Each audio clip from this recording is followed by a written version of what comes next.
இந்த மாற்றம் ஏனடி? பிழையான வார்த்தை போல வாழ்ந்து வந்தேனே, உன்னை பார்த்த பின்னே என்னை திருத்திக் கொண்டேனே.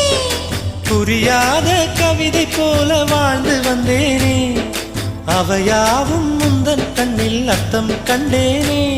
இந்த அருகம் புல்லின் மேல் மணித்துளியாய் நின்றாயே, இந்த பருவத் தோள்களில் பச்சை கிளியாய் வாழ்ந்தாயே.